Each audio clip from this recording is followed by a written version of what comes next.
এই কি খবর তোমাদের? আজকে আমার মেজাজ অত্যন্ত গরম। আজকে শুধু শব্দ বোমা হবে, কি বলো তোমরা? আমার এক প্রবাসী ভাই বিমানবন্দরের নিরাপত্তা কর্মীর হাতে মার খেয়েছে। বিমানবন্দরের নিরাপত্তা কর্মীরা নাকি তাকে ইচ্ছা মতো গণধোলাই দিয়েছে। হ্যাঁ, নাকশা নকশা ফাটাই দিয়েছে, রক্তারক্তি অবস্থা, মাথা মাথা ফাটাই ফেলছে। তার অপরাধ কি? আমার এই প্রাণপ্রিয় প্রবাসী ভাই সাইদ উদ্দিন, সে নরওয়ে প্রবাসী। নরওয়ে থেকে বাংলাদেশ বিমানবন্দরে নামছে। নামার পরে বিমানবন্দরের যে নিরাপত্তা কর্মীর সাথে নাকি তার কথা কাটাকাটি হয়।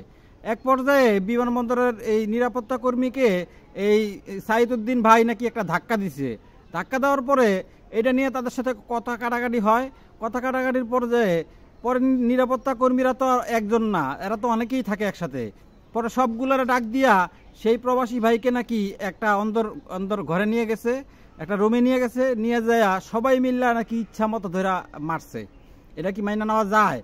তাকে রক্তারক্তি অবস্থা করে ফেলছে। শুধু যে প্রবাসী ভাইকে মারছে তাই না, বিমানবন্দরের এই ম্যাজিস্ট্রেট আছে না, সেই ম্যাজিস্ট্রেট নাকি সেই প্রবাসী ভাইকেই আবার ৫,০০০ টাকা জরিমানা করেছে। পরে নাকি তার আত্মীয় স্বজনের কাছে প্রবাসী ভাইকে ছেড়ে দেওয়া হয়েছে।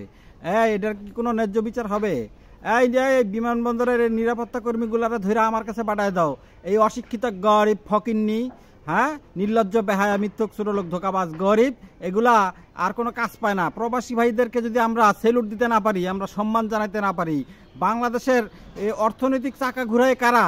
প্রবাসী ভাইয়েরা। সেই এক প্রবাসী ভাইকে যখন রক্তাক্ত করে তখন কিন্তু আমার শরীরে টকবক করে রক্ত মানে উতলায় ওঠে। আমার খুব ইচ্ছা করে এই নিরাপত্তা কর্মীগুলোর ধৈরা ইচ্ছা মতো কেলাইতে পারতাম, তাইলে মনে হয় আমার জিত কমতো। আমার তো মেজাজ ১০০ গরম হয়ে আছে। এই তোমরা কি বলো?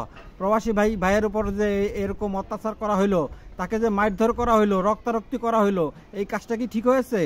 এই জন্য আমার মেজাজ অত্যন্ত খারাপ। আর ওদিকে আমার ডার্লিং নিপুণ, সে নাকি দেশ থেকে পালিয়ে যাচ্ছিল, বুঝেছ? সে নাকি দেশ থেকে পালাইয়া লন্ডন রওনা দিছে। হ্যাঁ, সিলেট বিমানবন্দর থেকে আমার ডার্লিং নিপুণকে পুলিশ অ্যারেস্ট করেছে। আরে এটা কিন্তু আওয়ামী লীগের একটা প্রোডাক্ট। এই আওয়ামী লীগের প্রোডাক্ট হচ্ছে এই নিপুণ আছে না, ওই যে জায়েদ খানের সাথে নির্বাচন করেছিল, শিল্পী সমিতি নির্বাচন। এই নিপুণকে পুলিশ হেফাজতে নেওয়া হয়েছে। সে নাকি সিলেট বিমানবন্দর থেকে লন্ডনে পালিয়ে যাচ্ছিল। ওই আওয়ামী লীগের দেখো না, আওয়ামী লীগের সব নেতাকর্মীরা পালাইছে না। হ্যাঁ, নেত্রীও তো পালাইছে, নেত্রীও তো ভারতে যায় আশ্রয় নিছে। আর তার নেতাকর্মীরা শামীম ওসমানরে দেখলাম দাড়ি মুছ রাইখা বাবা হজ করতেছে। আরে কত ভালো মানুষ। খেলা হবে, এই খেলা হবে রে দেখলাম দাড়ি মুছ বড় বড় করে সোশ্যাল মিডিয়াতে একটা ছবি পোস্ট করেছে। মানে সে একদম হুজুর হয়ে গেছে, সে একদম নিষ্পাপ শিশু। এই শিশুটাকে ধরেও বাংলাদেশে আনা দরকার, তাকে এনেও বিচার করা দরকার। সেও এই আওয়ামী লীগ ক্ষমতা থাকা অবস্থায় অনেক অন্যায় অত্যাচার করেছে। কি বলো? নারায়ণগঞ্জবাসী সেটা জানে। হ্যাঁ, আর ওদিকে তোমাদের একজন সেলিব্রিটি, ফেসবুকের সেলিব্রিটি কাফি ভাই, তার নাকি সিলেট স্টেডিয়ামে খেলা দেখতে যাওয়ার সময় তার নাকি মানি ব্যাগ হারিয়ে গিয়েছে। এইটা সে ফেসবুকে স্ট্যাটাস লিখেছে, বুঝেছ? তার সাথে নাকি তোমরা এই অশিক্ষিত গরিবেরা নাকি তার সাথে সেলফি তুলতে গেছ। সে তো একজন সেলিব্রিটি, তার সাথে সেলফি তুললা, তার মানি ব্যাগটাই নাকি তোমরা মাইরা দিছ।